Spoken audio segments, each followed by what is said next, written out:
ఆది నుంచి అంతములను కూడా నిపుణులను తోడుగా ఉంచుమని మా ప్రభువు నజరేయుడైన యేసుక్రీస్తు వారి శ్రేష్టమైన నామములో ప్రార్థించి బతిలాడి వేడుకుంటున్నాం తండ్రి. ఆమేన్. నాకు ఈ సమయం అనుగ్రహించిన అయ్యగారికి అమ్మగారికి నాకు ఇంతవరకైతే మనం 3 మాటలు చూసుకున్నాము, చాలా చక్కగా వివరించారు. అదేవిధంగా 4వ మాట కూడా మనం చూసుకున్నాము. 4వ మాట మత్తయి సువార్త 27వ అధ్యాయము 46వ వచనం. ఒకసారి చూద్దాము. మత్తయి సువార్త 27వ అధ్యాయము 46వ వచనం. ఇంచుమించు 3 గంటలప్పుడు యేసు ఏలీ ఏలీ లామా సబక్తాని బిగ్గరగా కేక వేసెను. ఆ మాటకు నా దేవా నన్నెందుకు చేయి విడిచితివని అర్థము. సరిపోతుంది. మనం ఈ 4వ మాటలో చూసినట్లయితే యేసయ్య గారు తన తండ్రి అయిన ప్రభువుని అడుగుతున్నాడు, నా దేవా నన్ను ఎందుకు చేయి విడిచావు అని అడుగుతున్నాడు. అంటే నన్ను ఎందుకు చేయి విడిచావు అంటే అక్కడ యేసు ప్రభు వారు ఒకరే లేరు, తన చుట్టూ ఎంతో మంది జనసమూహం ఉన్నారు. కానీ దేవుడు అప్పుడు ఒంటరితనాన్ని అక్కడ ఫీల్ అవుతూ ఉన్నారు. అప్పుడు తన తండ్రిని నా దేవా నన్ను ఎందుకు చేయి విడిచావు అని అడుగుతున్నాడు.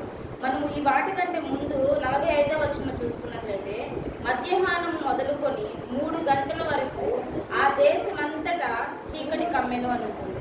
మనము ఆ సమయంలో ఆ చుట్టూ ఉన్న ప్రజలు దేవుణ్ణి ఏ విధంగా హింసించాలి, ఏ విధంగా ఆయన్ని బాధ పెట్టాలని చూస్తున్నారు. కానీ ఆయన కోసం ప్రకృతి అనేది కూడా మధ్యాహ్నం ఈ టైంలో చీకటి కమ్మేసిందంటే అది ప్రకృతి విరుద్ధమే కదా. ఏ విధంగా ఎందుకు జరుగుతుందని దాన్ని గ్రహించలేని స్థితిలో ఉన్నారు. ఆనాటి యూదులు గ్రహించలేదు, ఈ రోజుల్లో మనం కూడా దాన్ని గ్రహించలేని స్థితిలోనే మనం ఉంటున్నాం. ఇక్కడ ఎన్నో మనం ఇప్పుడు చూసుకున్నట్లయితే దేవుడు చెప్పినవన్నీ ఇప్పుడు మన కాలంలో కూడా జరుగుతూ ఉన్నాయి. యుద్ధాలు జరగడం కానీ, కరోనా వైరస్ వాటిలో ఎన్ని జరుగుతున్నాయి. కానీ ఆనాటి వాళ్ళు దాన్ని గ్రహింపలేని స్థితిలో ఉన్నారు. మనం కూడా దాన్ని గ్రహింపలేకుండా ఉన్నాము. దేవుడు మన కోసం ఎంతో తన త్యాగాన్ని ఆ కలువరి శిలువలో చేశాడు. తన ప్రాణం సైతం అప్పగించినా సరే మనం ఇంకా దాన్ని గ్రహించలేని స్థితిలోనే మనం ఉంటున్నాము. దేవుడి విషయంలో ఏది జరిగినా కానీ అప్పటికప్పటికే అవన్నీ యూదులు అప్పటికప్పటికే అనుకొని ఆయన సిలువ వేయలేదండి. అవన్నీ అప్పటికప్పటికే అవి జరిగినవి కాదు, అక్కడికక్కడికి అవి కల్పించుకొని చేసినవి కాదు. ఆయన జీవితంలో ఏది జరిగినా కానీ ప్రవచనాత్మకంగానే జరిగి ఉన్నాయి. దేవుడి కోసము పాత నిబంధన గ్రంథంలోనే ఇప్పుడు జరిగే అవన్నీ కూడా పాత నిబంధన గ్రంథంలోనే ప్రవచనాల రూపంలో దేవుడి విధంగా జరగాలి అని ఒక ఏర్పాటు అనేది మన పాత నిబంధన గ్రంథంలోనే ఉన్నాయి. ఆమోసు ప్రవక్త అప్పుడే పాత నిబంధన కాలంలోనే దాని గురించి ప్రవచించాడండి. ఆమోసు గ్రంథము 8వ అధ్యాయము 9వ వచనం ఒకసారి చూసుకుంటాము. ఆమోసు గ్రంథము 8వ అధ్యాయము 9వ వచనం.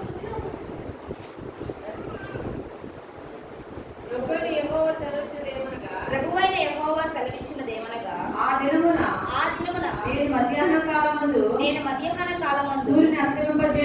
సూర్యుని అస్తమింపజేయుదును పగటి వేళను భూమికి చీకటి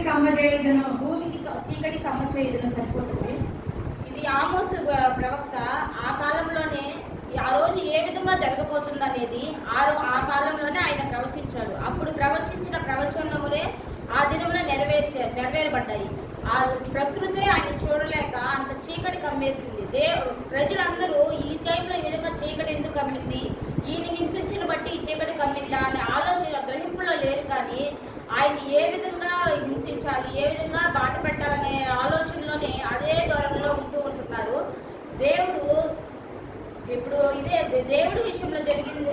ఇప్పుడు దేవుడిని యేసు ప్రభు వారు తండ్రిని ప్రశ్న అనేది వేస్తున్నారు. నా దేవా నన్ను ఎందుకు చెయ్యి వదిలేసావని ఒక ప్రశ్నగా తన తండ్రిని అడుగుతూ ఉంటున్నాడు అనమాట. ఇదే ఇప్పుడు యేసు ప్రభు వారి జీవితంలో జరిగిన ఒక సన్నివేశమే పాత నిబంధన గ్రంథంలో కూడా అబ్రహాము ఇస్సాకు వాళ్ళిద్దరి మధ్యలో కూడా ఆ సిచ్యువేషన్ మనం చూడొచ్చు. అప్పుడు ఆది కాండంలో కూడా అబ్రహాము దినాల్లో కూడా దేవుడు ఇస్సాకును బలి అడిగినప్పుడు వెళ్తున్నప్పుడు ఇస్సాకు తండ్రిని అడుగుతాడు, తండ్రి బలివ్వడానికి గొర్రె పిల్ల లేదు కదా, ఎలా బలిస్తారు అన్నప్పుడు ఆయన ఏం మాట్లాడని స్థితిలో ఉంటూ యెహోవా అంటే యెహోవాయే చూసుకుంటాడు అని చెప్పి చెప్తాడనమాట. ఆ విధంగా ఇక్కడ కూడా తండ్రి తన కుమారుని మన పాపాల నిమిత్తము చేసిన ప్రతి ఒక్క ఆర్థిక పనుల నిమిత్తము మన కొరకు దేవుడు ఈ లోకంలో తన బిడ్డను సహితము మన కోసము ఇచ్చేస్తుంటున్నాడు. ఇప్పుడు ఒక చిన్న బిడ్డని మనము ఎక్కడికన్నా వదిలేసి వెళ్ళిపోతుంటే తను ఎంత బాధను అనుభవిస్తూ, ఎంత పెద్దగా ఏడుస్తూ, వాళ్ళ బాధను ఎక్స్ప్లెయిన్ చేయడం అంటే ఏడవడం, అంత బిగ్గరగా ఏడుస్తూ ఉంటారు. అదే బాధ కూడా దేవుడు ఆ కల్వరి సిలువలో అనుభవించాడండి. ఇదే ఇప్పుడు నా దేవా నన్ను ఎందుకు చెయ్యి విడిచావు అని చెప్పని దేవుడు ఏ విధంగా అయితే అడిగాడో, కీర్తన గ్రంథకర్త దావీదు కూడా 22వ అధ్యాయము 1వ వచనంలో కూడా చూడొచ్చు మనము ఇదే వాక్యమును. కీర్తనలు 22:1. నా దేవా నీవు నన్నేల విడనాడితివి, నన్ను రక్షింపక నా ఆర్తధ్వని వినక నీవేళ దూరముగా ఉన్నావు. సరిపోతుంది. కీర్తన గ్రంథకర్త అయిన దావీదు కూడా అప్పుడు తన దేవుని కూడా అదే విధంగా ఆయన స్థితిని బట్టి దేవుడిని కూడా అదే విధంగా అడుగుతున్నాడు. నా దేవా నీవు నన్ను ఎలా విడనాడితివి, నన్ను రక్షింపక నా ఆర్తధ్వని వినక నీవెలా దూరముగా ఉన్నావు అని దేవుని దావీదు కూడా అదే విధంగా అడుగుతున్నాడు అనమాట. మనం ఏది చూసుకుని వారమంతలు కూడా అయ్యగారు మనం చెప్పిన వాక్యం బట్టి చూస్తున్నట్లయితే మన కొత్త నిబంధనలో జరిగే ప్రతి ఒక్కదానికి కూడా ప్రవచనం అనేది పాత నిబంధనలో ఉంది. దేవుడు మనకి లోకంలోకి రావాలి, మన కోసము శ్రమపడాలి అని చెప్పనేది అనాది కాలంలోనే నియమింపబడి ఉంది. కానీ ఆనాటి యూదులేదో వాళ్ళకి అప్పటికప్పటికే అవి చేసి ఆ యూదులు మాత్రమే వాళ్ళు ఒక ఆలోచన నిమిత్తం అది జరగలేదు. కానీ యూదుల ఆలోచన నిమిత్తము దేవుడు సిలువేయబడలేదు. కానీ అనాది కాలంలోనే దేవుడు ఒక గొర్రెపిల్లగా ఏర్పరచబడి మన కోసము, మన పాపాల కోసము సిలువలో తన ప్రాణం సహితము అప్పగించేశాడు. దేవుడు యేసు ప్రభు వారు తన తండ్రిని ఒక క్వశ్చన్ అనేది అడిగారు, నన్ను ఎందుకు నువ్వు చెయ్యి విడిచేసావు అని చెప్పని. దానికి తండ్రి చాలా చక్కని సమాధానం ఇచ్చి ఉంటున్నాడు. అది కూడా మనం బైబిల్లో నుంచి చూద్దాం. యోహాను రాసిన పత్రిక 3వ అధ్యాయము 16వ వచనం. యోహాను రాసిన పత్రిక 3వ అధ్యాయము 16వ వచనం.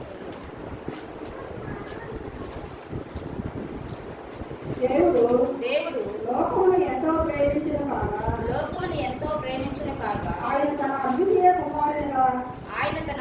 కుమారునిగా పుట్టిన వాని యందు విశ్వాసముంచు ప్రతి వాడును నశింపక నిత్య జీవం పొందునట్లు ఆయనను అనుగ్రహించెను. లోకము తన కుమారుని ద్వారా రక్షణ పొందుటకే గాని లోకమునకు తీర్పు తీర్చుటకు దేవుడు ఆయనను లోకంలోనికి పంపబడలేదు. ఇక్కడ చూసినట్లయితే యేసు ప్రభు వారు అడిగిన క్వశ్చన్కి దేవుడు ఇక్కడ చక్కని సమాధానం ఇచ్చాడు. దాన్ని ఎందుకు చెయ్యి విడిచేసావంటే దేవుడు ఏదో కుమార్ని వదిలించుకోవాలనో, ఇప్పుడు పిల్లలు చెప్పినట్టు పిల్లలు తల్లిదండ్రులు వదిలించుకోవాలనో ఆయన చెయ్యి విడిచిపెట్టలేదు. ఆయన ఒక చెయ్యి విడిచిపెట్టాడంటే దానికి గల కారణము మన పాపాల నిమిత్తం. మనకి ఎంత పాపరోధ జీవితంలో ఉన్నప్పటికీ దేవుడు మనల్ని క్షమించే గుణము, మనల్ని రక్షించే గుణం కలిగి ఉన్నాడు. కాబట్టి తన సొంత కుమారుడు కూడా మన కోసము ఇచ్చేసి ఉంటున్నాడు. ఇక్కడ చూడండి, దేవుడు లోకమును ఎంతో ప్రేమించును, ఇంత అంతనకు కొలమానం ప్రతి ఒక్క దానికి సృష్టిలో ఉన్న ప్రతి ఒక్క దానికి కొలమానం అనేది ఉంది. కానీ ఇక్కడ దేవుడు ఎంతగా మనల్ని ప్రేమించాడు దానికి ఒక కొలమానం అనేది కూడా అసలు లేదు. ఆయన సొంత కుమారుని తనకు కలిగి మనకు పోతే ఒక బిడ్డని ఒక 4 రోజులు ఎక్కడికైనా పంపించినా కానీ మనం ఎంతో బాధపడతాం. కానీ తన సొంత కుమారుని మన పాపాల కోసము, మన దోషాల కోసము ఆయన్ని ఈ లోకంలో వదిలిపెట్టేశాడు. ఎందు నిమిత్తము మనం చేసిన పాపాల కోసమే కదా. నేను చేసిన పాపాల కోసము దేవుడు ఈ లోకంలో తన ప్రాణాన్ని విడిచిపెట్టాడు. ఇదే విధంగా రోమా 8వ అధ్యాయం 32వ వచనంలో కూడా ఒకసారి చూద్దాం. రోమా 8:32. తన సొంత కుమారుని అనుగ్రహించుటకు వెనుక తీయక మన అందరి కొరకు ఆయనను అప్పగించిన వాడు ఆయనతో పాటు సమస్తమును మనకెందుకు అనుగ్రహింపడు. సరిపోతున్నది. మనం చూసినట్లయితే మనం ఎన్నోసార్లు దేవుని అడుగుతూ ఉంటాం, దేవుడు నాకంటే ఈ లోకంలో ఉన్న వారికి ఏదో జరుగుతున్నాయి, వాళ్ళకి ఎన్నో కార్యాలు జరుగుతున్నాయి, కానీ నా జీవితంలో ఆ విధంగా జరగట్లేదు. అందరితో నేను కూడా ఆ విధంగా ఎన్నోసార్లు ప్రార్థించిందాన్ని. కుమారుడి విషయంలో కూడా నేను ఎన్నో ఆ విధంగా ఈ వాక్యం చూసుకున్నప్పుడు నాకు అదే అనిపించింది. నేను కూడా అదే విధంగా నా ఫ్రెండ్స్ ఇద్దరు కూడా నువ్వు ఇచ్చావు, నాకు ఎందుకు లేదని నేను అప్పుడు ఆ విధంగా ప్రార్థన చేశాను. ఇప్పుడు నాకు ఈ వాక్యం చదువుతున్నప్పుడు అదే నా మదిలోకి వచ్చింది. ఇవి కావాలి అవి కావాలి అని చెప్పని మనము దేవుణ్ణి అడుగుతూ ఉంటాం. తన కుమారుడే మన కోసం ఇచ్చేసినాడు. ఇలాంటి చిన్న చిన్న విషయాల్లో మన కోసం ఇవ్వలేడా? కాకపోతే అప్పటికప్పటికే మనకు జరిగిపోవాలి. మనకు ఇప్పుడు అడిగాను, నాకు ఇప్పుడు జరిగిపోవాలని అంటే అవి జరిగే విధం కాదు. వాటి కోసం మనం ఎంతో నిరీక్షించి ప్రార్థన చేస్తేనే అవి మన జీవితాల్లో జరుగుతాయి. దైవదాసులు కూడా చెప్పారు కదా, మొన్న ఆయన ప్రార్థన చేసిన వెంటనే ఎందుకు జరగలేదు అని దుఃఖపడి బాధపడి దేవుడిని అడుగుతున్నప్పుడు, నువ్వు నా సేవ కోసం నిన్ను ఏర్పరచుకుంటే నువ్వు వదిలేసి ఎన్ని దినాలు ఈ లోకంలో గడిపావు అని దేవుడు అయ్యగారితో మాట్లాడారంట. అదేవిధంగా మనము ఈ నాకు జరగలేదే, ఇప్పుడు నేను ఎంత ప్రార్థన చేశాను కదా, ఇన్నిసార్లు దేవుడి కోసం దేవుడి సన్నిధిలో నేను మోకరించి ప్రార్థన చేశాను కదా, కానీ నా జీవితంలో ఎందుకు జరగలేదు అని మనం ఎన్నోసార్లు బాధపడే సందర్భాలు ఉంటాయి. మీరేం బాధపడడం లేదు, కానీ నా జీవితంలో చాలాసార్లు బాధపడ్డాను. కానీ ఈ వాక్యం ద్వారా మనకు దేవుడు తెలియపరుస్తుంది ఏంటంటే, మన అందరి కోసం తన కుమారుని సహితము దేవుడు ఈతానికి వెనకాడలేదు. కానీ మనం అడిగిన ప్రతి ఒక్కటి కూడా దేవుడు అదే విధంగా మనకి ఇచ్చేవాడుగా ఉంటున్నాడు. మనం అడిగిన వాటిని అప్పటికప్పటికే పొందుకోవాలని ఆశకలు కాకుండా వాటి కోసం మనము కనిపెట్టేవారుగా ఉండాలి. అవి మనం కనిపెట్టినప్పుడు వాటి కాలమందు అవి నెరవేరుతూ ఉంటాయి. ఇప్పుడు దేవుడి విషయంలో కూడా ఎప్పుడో ప్రవక్తలు ప్రవచించారు, కానీ వాటి కాలం వచ్చినప్పుడు అవి దేవుడి జీవితంలో నెరవేరుస్తూ ఒక్కొక్క ప్రవచనంగా దేవుడి జీవితంలో నెరవేర్చుకుంటూ వస్తూ ఉన్నది. ఈ విధంగా మనము ఈ లోకం 3 గంటల వరకు మధ్యాహ్నం నుంచి 3 గంటల వరకు చుట్టూరు చీకటి కమ్మేస్తున్నా కానీ ఎవరు దాన్ని గ్రహించలేని స్థితిలో ఉంటున్నారు. ఇప్పుడు మత్తయి సువార్త 27వ అధ్యాయం 46 వచ్చింది, ఒకసారి చూద్దాం.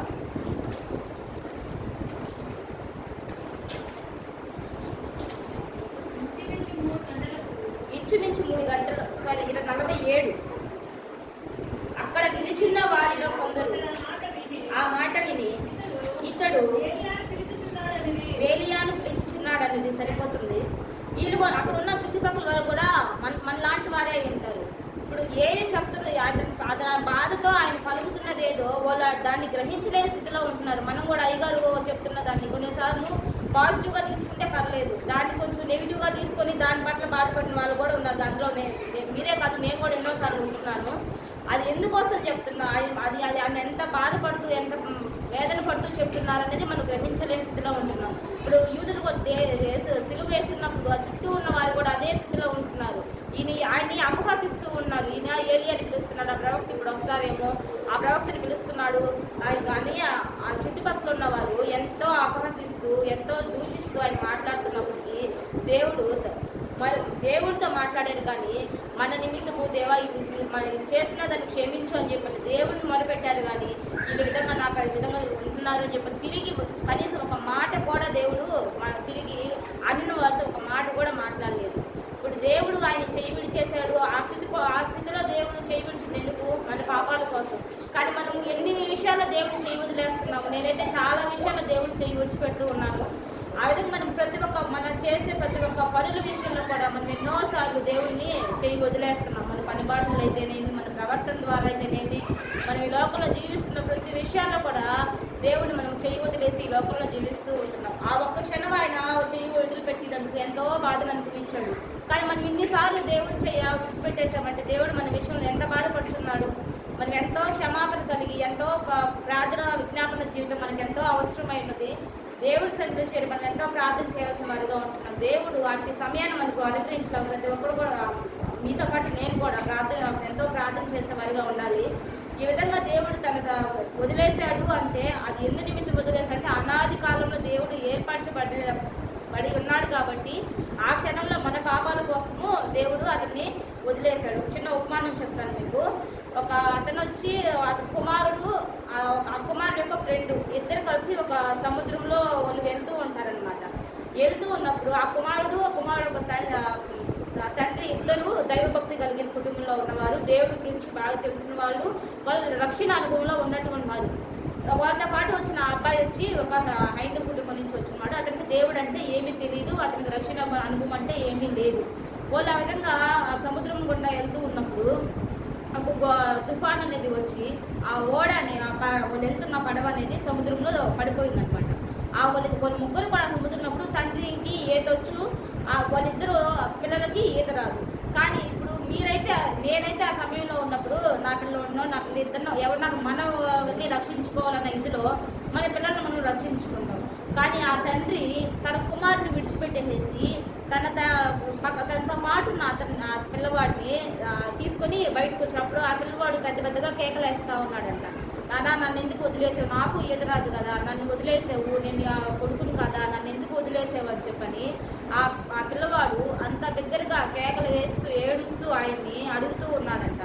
అప్పుడు బయటకు వచ్చిన తర్వాత ఆ తండ్రి అతనితో ఆ అబ్బాయి కూడా అడిగాడంట, అంకుల్ నేను మీ అబ్బాయిని కాదు కదా, మీ అబ్బాయి ఆ విధంగా నీళ్ళలో మునిగిపోతున్నాడు, మీ అబ్బాయిని వదిలేసి మీరు నన్ను ఎందుకు రక్షించారు, మీరు మీ అబ్బాయిని మీరు రక్షించుకోవాలి కదా అన్నప్పుడు ఆ తండ్రి ఆ అబ్బాయితో చెప్పాడంట, నేను నా బిడ్డ నిజమైన లోక రక్షకుడిని తెలుసుకొని ఉన్నాము, ఈ లోకంలో జీవిస్తున్నాము, నా బిడ్డ ఈరోజు చనిపోయినా కానీ రేపు నాతో కూడా నేను నా బిడ్డ ఇద్దరం కలిసి దేవుని పరలోక రాజ్యంలో స్తుతించగలుగుతాం.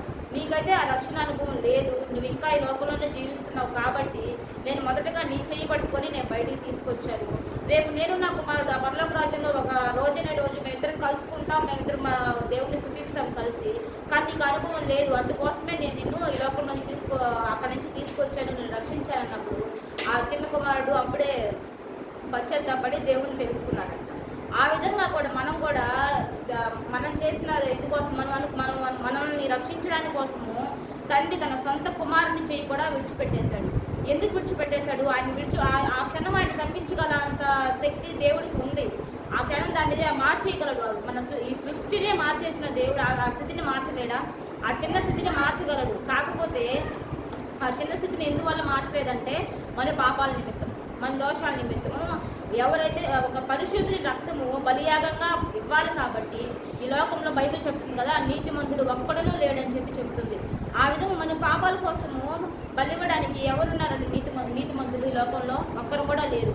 కానీ కన్యమర్య ద్వారా ఈ లోకంలోనికి వచ్చి తన పుట్టుకలో కూడా పాపం లేకుండా ఈ లోకంలో ఒక చిన్న తప్పు కానీ ఒక పాపం కానీ తన బాల్యదినం మొదలుకొని యవ్వన కాలం వరకు ఒక చిన్న పాపం అనేది కూడా ఆయనలో లేకుండా జీవించాడు. కాబట్టి ఆయనే మన పాపాల కోసము ఆనాడు సిలువలో బలి అవ్వాలి. అది ప్రణాళిక, అది సంకల్పం. కాబట్టే ఆనాడు యూదులు అంత బందిపు అప్పటి వరకు కూడా దేవుని ఎంతోమంది వెంబడించారు. ఆయనతో కూడా ఎంతో మంది శిష్యులు ఉన్నారు. ఆయనతో పాటు జనసమూహం 12,000 మందికి కూడా 5,000 మందికి దేవుడు ఆ విధంగా భోజనం పెట్టి ఉంటున్నాడు. అంత జనసమూహం అప్పుడు వెంబడించిన వాళ్ళు ఆ క్షణంలో దేవుడిని ఎందుకు వదిలేశారు? అంతమంది ఉన్నప్పుడు అంతమంది జనం యొక్క కేకలే నెగ్గాయి. కానీ ఆ రాజు మాట నెగ్గక ఆయన చేతులు కడుక్కొని దాన్ని వదిలేసి వెళ్ళిపోయి ఉన్నాడు. అంత జనసమూహము దేవుడు సిలువేయమని అడగకపోతే అది దేవుడు సిలువేయబడ్డు కదా. అంతమంది వెంబడించినప్పుడు ఆ క్షణంలో దేవుడిని ఎందుకు వదిలేశారంటే ఆ విధంగా నెరవేర్పు అనేది జరగాలి కాబట్టి ఆ రోజు ఆయన్ని ఒంటరిగా వదిలేశాడు. దేవుడు ముందు రోజు గెత్సేమనే తోటలోకి వెళ్ళి ఎంతో వేదన బాధ అనుభవించినప్పుడు ఆయన రక్తం కూడా చెమట కూడా రక్త బిందువుల్లాగా కారిపోయాయంట. మనం సహించలేని బాధ, మనల్ని బయటికి చెప్పుకోలేని బాధతో మనం ఎంతో బాధపడుతున్నప్పుడు మనలో ఉండే చెమట చిన్న రక్త రక్తనాళాలు పగిలిపోయి అవి బయటికి చెమట ద్వారా బయటకు వస్తాయంట. అది ఎంతో మనం భరించలేని బాధ. అది జరిగినప్పుడు ఆ విధంగా జరుగుతాయంట. దేవుడు ఆ రోజు అంత బాధ ఎందుకు పడ్డాడు? ఆయనకి ఏదైనా తక్కువగా ఉందా ఆయనకి?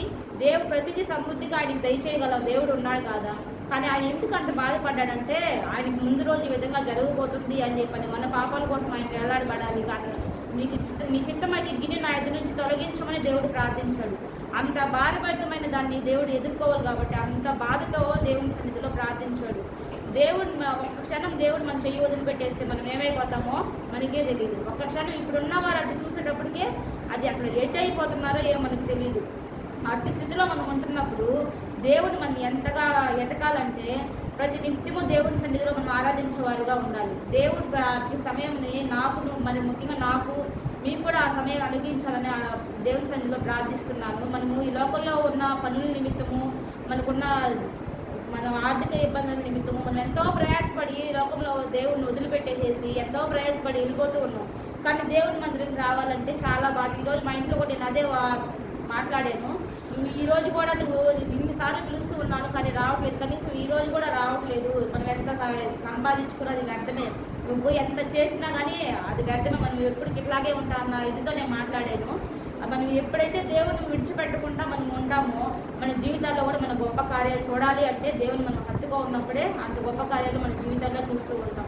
దేవుడు ఆ రోజు తన కుమారుని వదిలేశాడు అంటే అది నీ కోసమో నా కోసమే. దీన్ని ప్రతి ఒక్కరూ ఒకసారి జ్ఞాపకం చేసుకొని ఇక నుంచైనా సరే నేనైతే మీరైతే ప్రతి ఒక్కరూ కూడా ఇప్పుడు ఆ దేవుల్లో అంతం వరకు కూడా నిలకడగా ఉండాలని చెప్పని ప్రభు బయట మీకు మనవి చేస్తున్నాను. దేవుడు చిన్న వాక్యం జీవించిన వాక్యం.